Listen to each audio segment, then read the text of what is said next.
I didn't really get the popularity of American football in Mexico. I knew there was a good fan base, but to see the excitement and the amount of people that support the game is phenomenal. I know that the pastime football, soccer, is going to be the pastime for Mexico always, but to see the amount of popularity that American football has gotten here, and to know, which I didn't know before, that they have an actual professional football league here in Mexico was I thought was pretty cool, and to see the excitement of the people and the hospitality of the people here.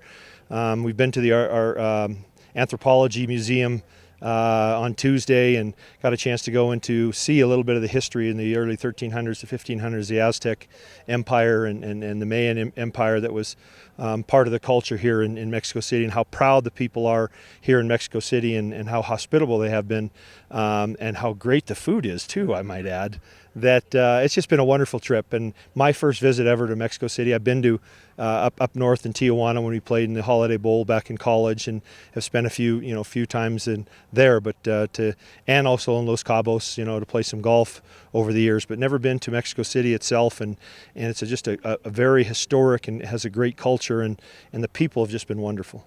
Well, I think there's a lot of rule changes that are protecting players, defenseless players, especially those guys coming over the middle, trying to catch a football, the quarterbacks, the running backs, everyone, just to make sure the game's a bit safer. We know it's a gladiator sport in general. Everyone understands that when they play that, but they're trying to do everything they can. And basically what they're doing is after a game, players need a week off. Their brains need to recover. And so the NFL has kind of implemented more of a shorts and helmets practices versus pounding each other all week long. And I think that takes a little bit of the pressure off the nugget, when it comes to playing the game. And then when they play the game, the guys go full tilt, and the athlete is bigger, stronger, and faster today than they were in the 80s and 90s. So it is a very fast game and a very impressive game, but it's still a game we love, and it's good to see the love here in Mexico City. Finally, who's going to win on Monday?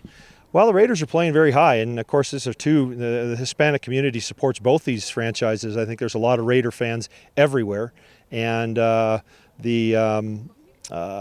is it, the Day of the Dead, it's that reminds me of the Raiders, the fans, how they come and they paint their faces and get all crazy and wild, and I'm sure they're going to probably do that. The Raider fans that are in Mexico here will get behind their team, and there's a big Hispanic support for the Houston Texans, who are playing well too, but I think the Raiders have got a team that's going to be reckoned with this year, so I look for them to win 24-14.